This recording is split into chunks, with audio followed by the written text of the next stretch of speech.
Hello friends, मैं गौरव आपका एक बार फिर से स्वागत करता हूं आपके अपने चैनल एजुकेशन गुरु हब पर। दोस्तों, जैसा कि आप लोग जानते हैं कि जो 7 सिस्टर्स हैं इंडिया के, जो कि स्टेट्स हैं, नॉर्थ ईस्ट के 7 स्टेट्स हैं, जैसा कि आप लोग मैप में स्क्रीन पर भी देख रहे हो। तो ये जो है बहुत इम्पॉर्टेंट टॉपिक है और हमारे जो कॉम्पिटिशन्स एग्ज़ाम्स हैं उनमें अक्सर इन 7 सिस्टर्स से आजकल बहुत सारे क्वेश्चन पूछे जाने लगे हैं। तो मैं चाहता हूं कि इस वीडियो के माध्यम से आप लोगों को एक एक बारीकियां जो यहाँ पर अक्सर पूछी जाती हैं इन स्टेट से, वो मैं आपको बता सकूं। और हमारे कई व्यूअर्स की डिमांड भी थी कि सर 7 सिस्टर्स को लेकर कोई वीडियो बनाइए। तो काफ़ी दिनों बाद, काफ़ी रिसर्च के बाद बहुत सारी चीज़ें आप लोगों के लिए लेकर आया हूं और ये वीडियो ज़रूर एंड तक देखिएगा। और क्योंकि कॉम्पिटिशन्स एग्ज़ाम में आपको बहुत सारी क्वेश्चन जो हैं यहाँ से पूछे जाते हैं, तो मैंने सिलेक्टेड चीज़ें यहाँ पे ली हैं और आपको बहुत इंपॉर्टेंट चीज़ें आज मैं देने वाला हूँ। तो बने रहिए आखिरी तक हमारे साथ। और हाँ, एक चीज़ और मैं आपसे कहना चाहूँगा कि अगर आप लोगों ने मेरा चैनल सब्सक्राइब नहीं किया है तो प्लीज़ सब्सक्राइब कर लीजिए, जिससे आगे के नोटिफिकेशन आपको आते रहें। तो चलिए शुरू करते हैं आज का ये वीडियो।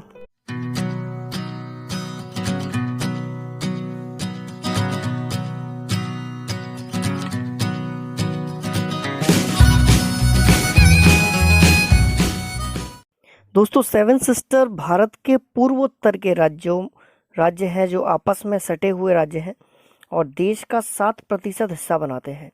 ये राज्य हैं, आपको मैं बताना चाहूँगा इस स्क्रीन पर, जैसा कि आप लोग देख रहे हैं कि ये जो 7 राज्य हैं, ये कौन कौन से राज्य हैं ये आप देख पा रहे हो। ठीक है, यहाँ पर आप देखोगे इन 7 राज्यों में पहला आता है अरुणाचल प्रदेश, दूसरा है नागालैंड, तीसरा है मणिपुर, चौथा मिजोरम है, पांचवा त्रिपुरा है, छठवां आपका मेघालय है और सातवां आपका असम है। ये सातों राज्य मिलकर क्या बनाते हैं, एक एरिया बनाते हैं जो भारत का 7% हिस्सा है। और दूसरी चीज़, इनको हम एक नाम से और जानते हैं जिनको हम कहते हैं 7 सिस्टर्स। ठीक है, तो 7 सिस्टर्स इनको क्यों कहते हैं, तो इसका भी एक कारण है। इसका ये कारण है कि ये ज्योग्राफिकली आधार पर अगर देखा जाए तो भी एक जैसे ही है, अगर इनकी संस्कृति देखी जाए तो वो भी एक जैसी है, दूसरी तौर पे अगर राजनीतिक तरीके से देखा जाए तो भी एक जैसे हैं, और सामाजिक और आर्थिक तौर पर भी ये एक ही जैसे हैं। ठीक है, तो ये कुछ कारण है। और इसके अलावा एक और स्टेट है जो नॉर्थ ईस्ट में पड़ता है इंडिया के, लेकिन आपको बताऊं कि ये 7 सिस्टर की कैटेगरी में नहीं आता है। उसका भी एक कारण है, यहाँ पर आप देख पा रहे हो कि एक और राज्य है, ये है आपका सिक्किम। ठीक है, सिक्किम जो है वो दरअसल इन 7 राज्यों से थोड़ा अलग है। और दूसरी चीज़ क्या है कि सिक्किम का अलग होना भी एक प्रकार से ये है कि यहाँ पर आप देखोगे कि सिक्किम ऐसी जगह पर सिचुएटेड है जहाँ से इंडिया जो है पूर्वोत्तर से अलग हो सकता है, जैसे कि ये हिस्सा है। ठीक है, अब यहाँ से अगर मान लो किसी, ये बाकी का जो भारत का जो हिस्सा है वो पूर्वोत्तर राज्यों से इस तरीके से जुड़ता है। वो जगह कौन सी है, ये वाली आप देखोगे, वो ये जगह है जहाँ से अलग हो सकता है इंडिया। तो यहाँ पर आप देखेंगे कि सिक्किम जो है बहुत महत्वपूर्ण भूमिका निभाता है। साथ में क्या है, इन सभी राज्य जो हैं, ये 7 राज्य जो हैं, इन 7 राज्यों की सिक्किम जो है वो एक तरीके से रक्षा भी करता है। ठीक है, क्योंकि यहाँ पर आप देखोगे सिक्किम जो है एक तरीके से भूटान, ऊपर चाइना और बगल में नेपाल। ठीक है, और नीचे की तरफ आप देखेंगे तो बांग्लादेश। ये चारों राज्यों का जो एक तरीके से चौराहा, आपका चारों देशों का जो चौराहा बनता है, वो सिक्किम वहाँ पर सिचुएटेड है। तो बहुत महत्वपूर्ण राज्य है भारत का, और इन 7 राज्यों की एक तरीके से देखभाल भी करता है, रक्षा भी करता है। इसीलिए सिक्किम को हम 7 सिस्टर्स की कैटेगरी में ना रख के इसको 7 सिस्टर्स का एक भाई कहते हैं। ठीक है, तो इसको हम ब्रदर की कैटेगरी में रखते हैं, जो कि इन बाकी राज्यों की क्या करता है, रक्षा करता है। ठीक है, मतलब इंडिया से जुड़ा हुआ है। और आपको पता है कि ये जो पार्ट है ये इंडिया का एकदम अलग पार्ट है। ठीक है, और ये सिर्फ इतना सा एक रास्ता है जहाँ से हम इन इलाकों में जा सकते हैं। ठीक है, तो ये जो एरिया है, ये वाला पार्ट, इसको हम क्या कहते हैं, इसको हम चिकन नेक कॉरिडोर भी कहते हैं और साथ में इसको हम सिलीगुड़ी कॉरिडोर भी कहते हैं। ठीक है, तो ये बहुत इंपॉर्टेंट पार्ट है। अब हम बात करते हैं भारत के जो पूर्वोत्तर राज्य हैं वो किन किन देशों से टच होते हैं। तो आप मैप के अकॉर्डिंग देख सकते हो, मैं आपको यहाँ पे बताना चाहूँगा कि कहाँ कहाँ पर कौन सा देश लगता है। तो आप सबसे ऊपर की बात करें अगर, तो यहाँ पर आप देखेंगे ये वाला जो पार्ट है ये आपका भूटान है। ठीक है, मैं बी से डिनोट कर दूंगा, आप समझ जाइएगा। तो ये वाला जो पार्ट है ये भूटान है। उसके बाद मैं यहाँ पर आपको दिखाना चाहूँगा कि यहाँ पर ये देखिए, ये जो पार्ट है आपका, ये भारत का जो भारत को अलग करता है ये सब, तो ये जो है ये आपका बांग्लादेश कहते हैं इसको, ठीक है, मैं बीडी से डिनोट कर देता हूँ उसको। ये बांग्लादेश हो गया आपका। इसके अलावा ये आपका भूटान हो गया, ठीक है, और यहाँ पर मैं एन लिख देता हूँ, ये यहाँ पर नेपाल है, ठीक है। उसके बाद बात करें, यहाँ पर आप देखेंगे ये चाइना है, ठीक है, ये चाइना है ऊपर का हिस्सा, ये ऊपर चाइना से टच करता है अरुणाचल प्रदेश, ठीक है। उसके बाद फिर ये जो हिस्सा है आपका, ये इस तरफ वाला जो हिस्सा है ये आपका म्यांमार है, ठीक है। तो ये आपके भारत के जो पड़ोसी देश हैं जो इन राज्यों से टच करते हैं, ये मैंने आपको इस तरीके से यहाँ पे दिखाया है, ठीक है। तो एक इमेज दिमाग में रखिएगा, ठीक है, मैप के अकॉर्डिंग मैं समझा रहा हूँ एक एक चीज़, तो आप लोग दिमाग में रखिएगा इन चीज़ों को कि कहाँ पर कौन से कंट्री का लोकेशन है और किन किन राज्यों की जो सीमाएं हैं वो किन देशों से लगती हैं, ठीक है। उसके अलावा फिर यहाँ पर मैं रेस कर देता हूँ उसको, और यहाँ पर हम आगे देखेंगे कि और क्या है। एक और चीज़ इंपॉर्टेंट चीज़ बताना चाहूँगा कि इन राज्यों में से जो एक बड़ी नदी है वो भी मैं आपको इस मैप पे बता देता हूँ, बाकी फिर हम एक एक राज्य के बारे में डिस्कस करेंगे, तो एक एक चीज़ मैं बता दूंगा आपको। तो यहाँ पर आप देखेंगे कि एक रिवर है जो इस तरीके से ऐसे अंदर आती है और ये यहाँ से भारत में एंटर होती है और ऐसे करके हुए ये बांग्लादेश में चली जाती है, ठीक है। इस रिवर का नाम है ब्रह्मपुत्र रिवर, ठीक है, ब्रह्मपुत्र रिवर है। लेकिन ये ब्रह्मपुत्र कहाँ से कहलाती है, तो यहाँ आप देखेंगे अरुणाचल प्रदेश से लेके और यहाँ तक, ठीक है, मतलब अरुणाचल प्रदेश से जहाँ असम खत्म हो रहा है वहाँ तक ये ब्रह्मपुत्र कहलाती है। इतने एरिया में ब्रह्मपुत्र कहलाती है ये, ठीक है, सिर्फ। उसके बाद यहाँ पर जब बांग्लादेश में आती है तो बांग्लादेश में क्या होता है कि यहाँ पर बांग्लादेश में आते ही ये यहाँ पर अपना नाम बदल देती है और यहाँ पर ये बांग्लादेश में आती है तो वो इसको जमुना के नाम से जाना जाता है।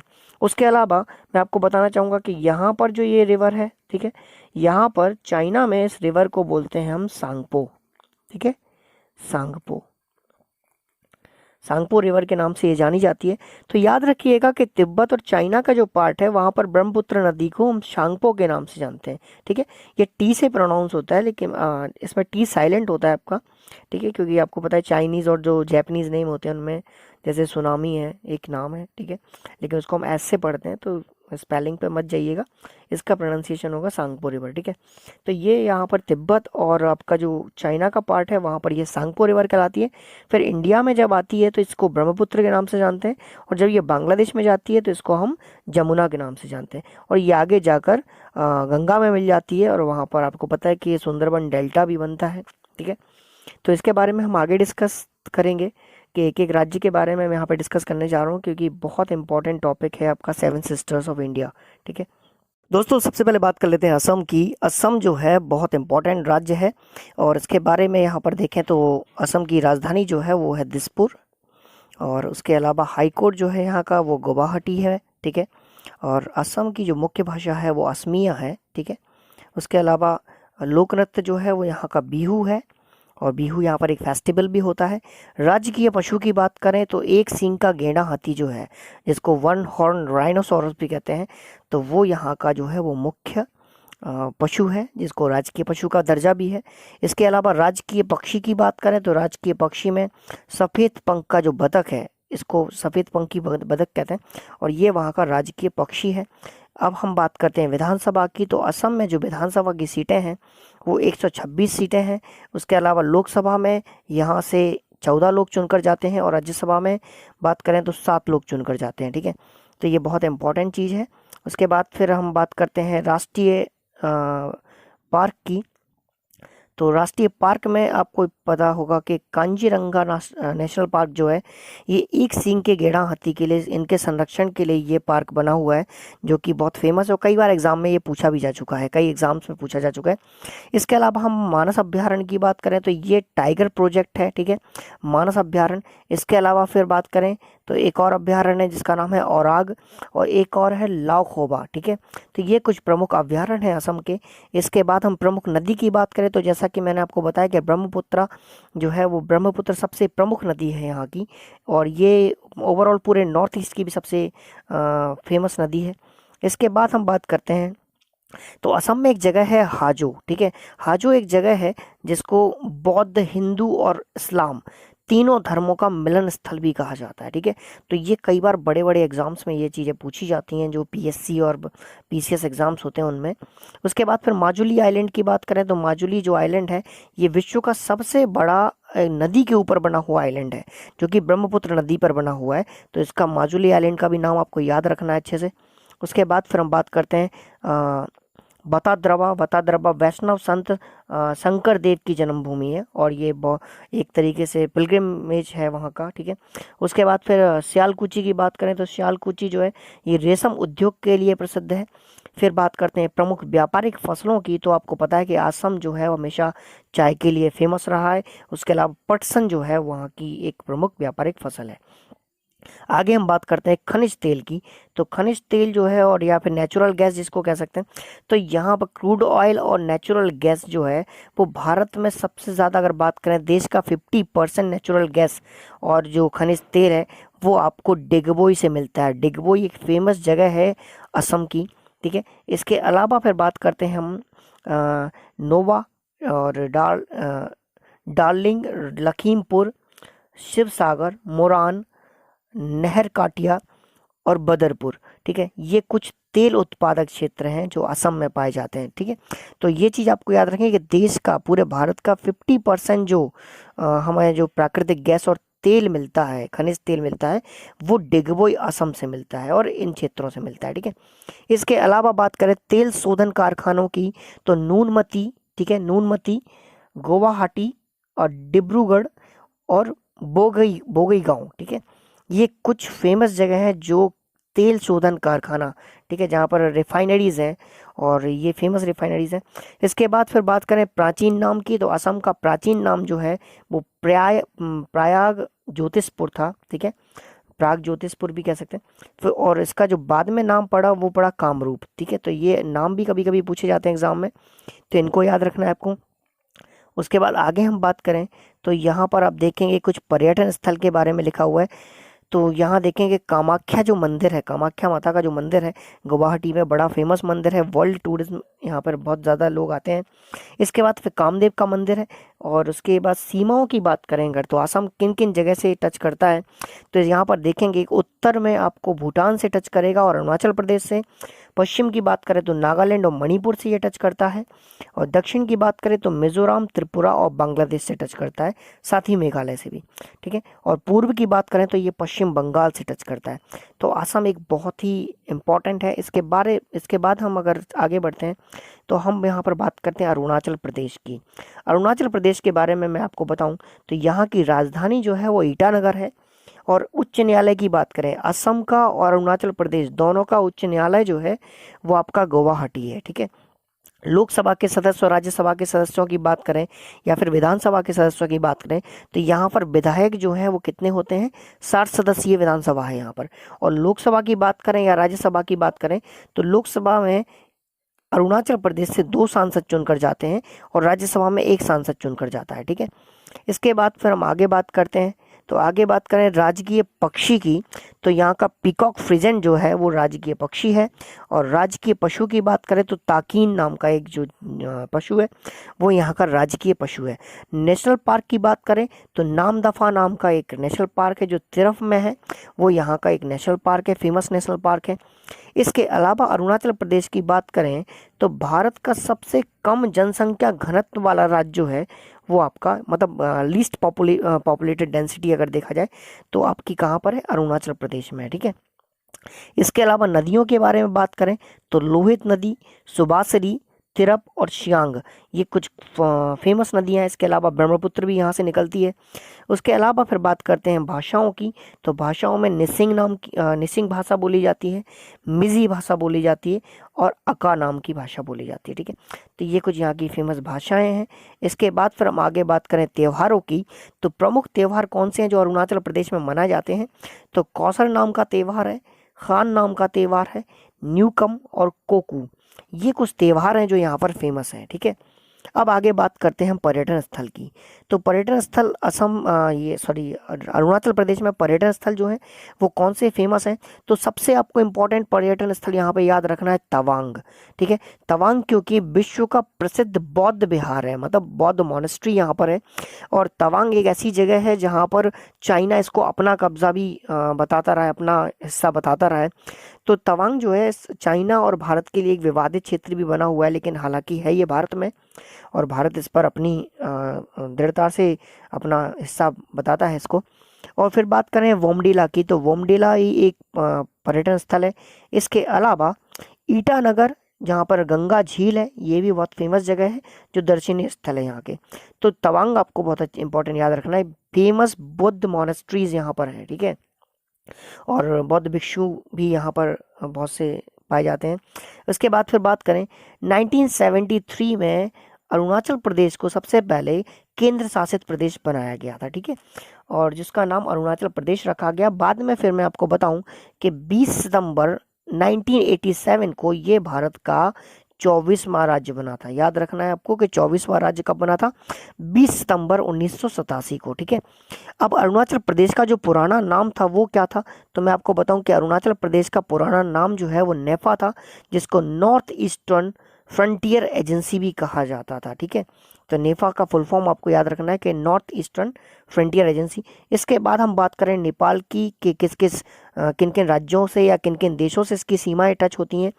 तो पहले हम बात करें तो पश्चिम में देखा जाए तो पश्चिम में भूटान है, उत्तर और उत्तर पूर्व में देखा जाए तो तिब्बत और चाइना है। उसके बाद पूर्व की बात करें तो यहाँ पर बर्मा है, जिसको म्यांमार कहते हैं, और दक्षिण की बात करें तो नागालैंड यहाँ पर टच होता है। ठीक है, तो आपको इस तरीके से याद रखना है ये सीमाएं। इसके बाद फिर सीमाएं जो हैं आपने देखा होगा कि यहाँ पर कि कौन कौन सी स्पर्श करती हैं। तो असम नागालैंड जो है ये सर्वाधिक है। ठीक है, असम जो है वो सर्वाधिक सीमा है जो कि अरुणाचल प्रदेश से लगती है, वो असम की है।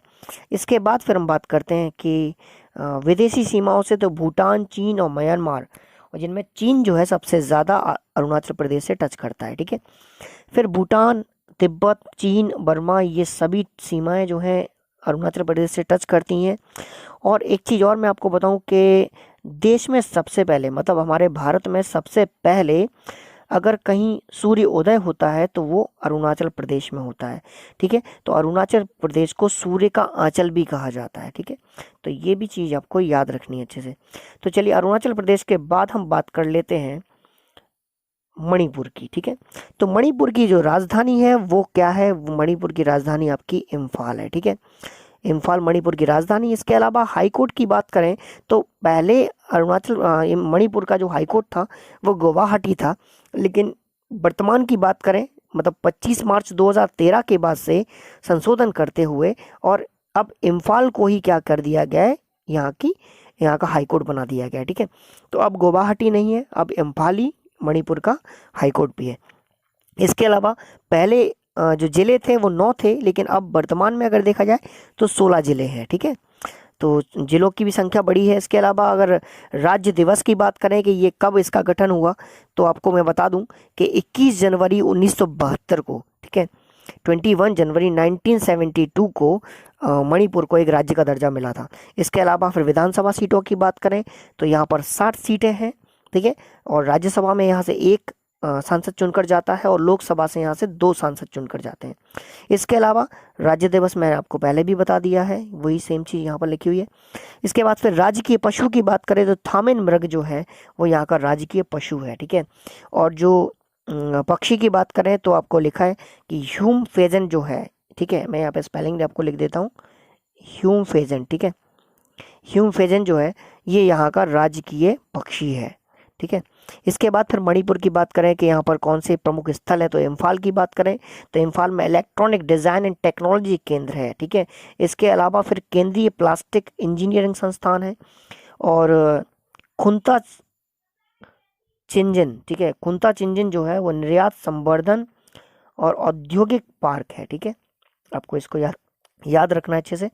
इसके बाद फिर यहाँ स्वर्ग के पुष्प कहे जाने वाले शिराय लिली पुष्प, ठीक है, ये केवल विश्व में केवल यहीं पर पाए जाते हैं। ठीक है, शिराय लिली पुष्प जो हैं वो विश्व में केवल आपके मणिपुर में ही पाए जाते हैं। तो एक दुर्लभ प्रजाति के फूल भी यहाँ पर पाए जाते हैं जिनको स्वर्ग पुष्प भी कहा जाता है। ठीक है, इसके अलावा मणिपुर प्रथम राज्य है जिसने ओक टसर उद्योग शुरू किया था जी, अर्थात रेशम का जो उद्योग था वो सबसे पहले शुरू किया था। ठीक है, इसके बाद फिर हम बात करें ब्रो एटलाइट हिरण की। ठीक है, तो इसका निवास स्थान भी कहा जाता है मणिपुर को, और ये एक दुर्लभ प्रजाति है विश्व की। ठीक है, हिरणों की प्रजाति है जो यहाँ पर पाई जाती है, जिसको हम यहाँ पर देख सकते हैं। यहाँ पर हमने पढ़ा भी था कि राजकीय पशु भी है थामिन मृग। ठीक है, तो ये हो सकता है इसका एक जो इंग्लिश नेम है वो। फिर इम्फाल की बात करें तो इम्फाल जो है वो केंद्रीय कृषि विश्वविद्यालय और मणिपुर केंद्रीय विश्वविद्यालय का दर्जा प्राप्त है इसको। ठीक है, केंद्रीय कृषि विश्वविद्यालय है यहाँ पर। ठीक है, और जिसको मणिपुर केंद्रीय विश्वविद्यालय का भी दर्जा प्राप्त है इम्फाल को। फिर लोकटक झील जो है वो ताजे पानी की झील है, और ये अक्सर झीलों का जब क्वेश्चन आता है तो मणिपुर में ये झील जरूर पूछी जाती है। ठीक है, तो लोकटक झील का नाम आपको याद रखना है। इसके अलावा फिर बात करें आगे तो कीबुल लामजाओ जो है विश्व का एकमात्र तैरता, जिसको फ्लोटिंग नेशनल पार्क कहते हैं। और ये जो है ये संगाई हिरण जो है यहाँ के जो थामिन मृग भी कहते हैं जिसको, तो संगाई हिरण जो है उसकी दुर्लभ प्रजाति को बचाने के लिए 1954 में इसको फ्लोटिंग उद्यान का जो राष्ट्रीय उद्यान का दर्जा है वो प्राप्त हुआ था। सगाई हिरण को डांसिंग डियर भी कहा जाता है, तो ये भी याद रखिएगा आप कि अगर ऑप्शन में कहीं डांसिंग डियर भी आता है तो आप समझ जाइए कि ये यहाँ का जो राज्य की पशु है वो यही है। इसके अलावा केबुल लामजाओ 1977 में राष्ट्रीय पार्क का इसको दर्जा मिला। पूर्ण विकसित रेशम उद्योग भी यहाँ पर पाए जाते हैं। ठीक है, और लगभग 100 जो है वो सिल्क की फॉर्म है यहाँ पर। और लॉर्ड इरवाइन जो था, एक जो अंग्रेज गवर्नर था, उसने लॉर्ड इरवाइन ने मणिपुर को भारत का स्विट्जरलैंड कहा था।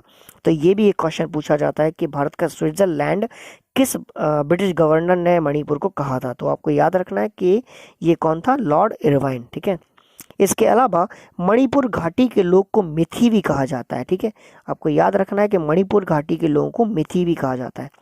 इसके अलावा इसे पोलो की उत्पत्ति का स्थान भी कहा जाता है। आपने देखा होगा एक गेम है पोलो जो घोड़ों पे बैठ के खेला जाता है, तो मणिपुर को पोलो नाम का जो गेम है उसकी उत्पत्ति मतलब ओरिजिन यहाँ से हुआ है इसका, तो ऐसा भी कहा जाता है। मणिपुर का नृत्य जो है भारत का शास्त्रीय नृत्य है मणिपुरी, तो मणिपुरी आपको याद रखना है कि एक हमारा क्लासिकल डांस भी है इंडिया का, तो ये आपको बहुत अच्छे से याद रखना है। ठीक है दोस्तों, मणिपुर के त्योहारों की बात करें तो यहाँ पर लाई हरोबा करके एक त्यौहार मनाया जाता है।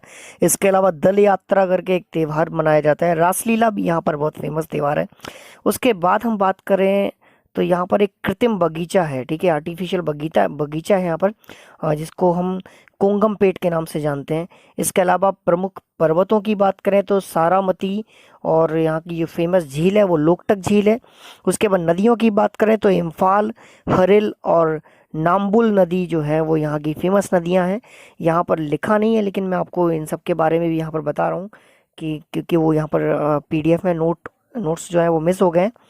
और कुकी जो है यहाँ की प्रमुख जनजाति है जो यहाँ पर पाई जाती है मणिपुर में। और मोरहे जो है भारत और वर्मा सीमा पर स्थित एक पर्यटन स्थल है। ठीक है, इसके अलावा सीमाओं की बात करें तो दक्षिण में म्यांमार और मिजोरम से ये टच करती है। ठीक है, पश्चिम की बात करें तो पश्चिम में असम और नागालैंड से ये मणिपुर की सीमा जो टच करती है। और उत्तर की बात करें तो उत्तर में नागालैंड और पूरब में म्यांमार से ये टच करती है। तो इस राज्य की सर्वाधिक सीमा जो है वो म्यांमार से, और राज्यों में अगर देखा जाए तो नागालैंड से टच करती है। लाटक हाइड्रो पावर प्लांट भी यहाँ पर स्थित है। तो इस तरीके से काफ़ी ऐसी चीज़ें हैं जो यहाँ से पूछी जाती हैं इस राज्य से।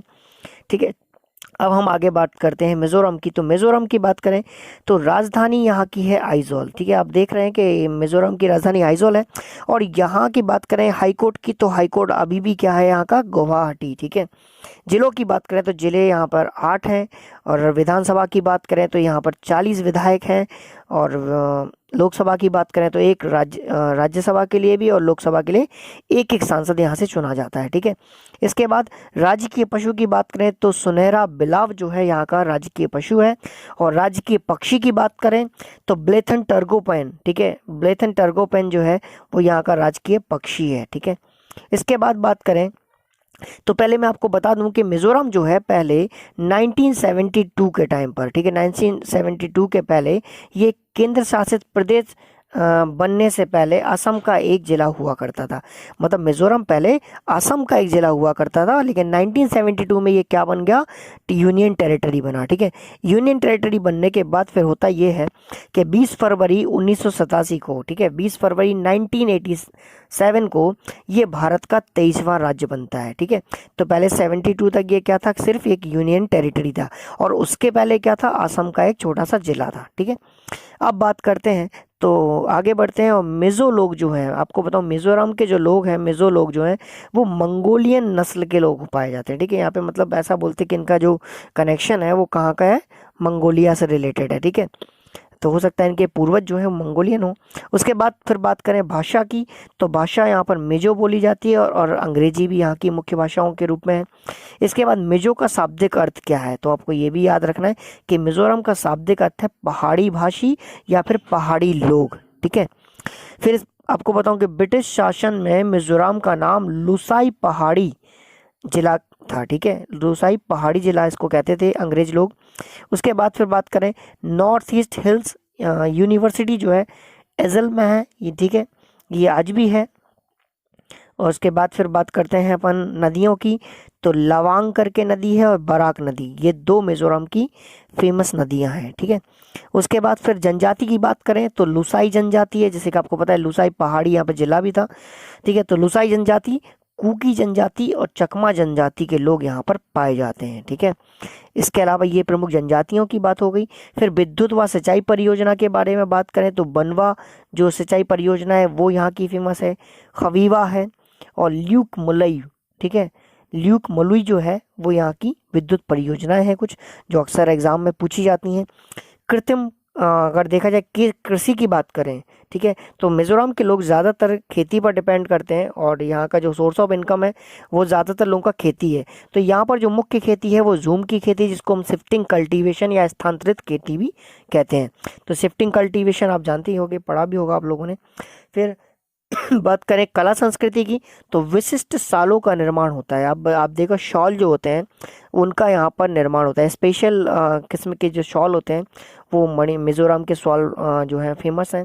इसके बाद फिर बांस का नृत्य यहाँ पर होता है, ये भी कला यहाँ की संस्कृति दिखाता है, ठीक है, जिसको ख्वावलम कहलाता है वो, ठीक है। और बांस नृत्य कहते हैं चिरार, ठीक है। उसके अलावा फिर अतिथि नृत्य भी है, जिसको दिए हल्म कहा जाता है, ठीक है। इसके अलावा पे चावल की बियर का नृत्य भी होता है, जिसको भीमकुम कहा जाता है। भीमकुम जो है ये एक नृत्य का नाम है, जिसमें हो सकता है चावल की बियर बनाते हो और जश्न मनाते हो लोग यहाँ के, और नृत्य करते हो, तो ऐसा कुछ है, ठीक है।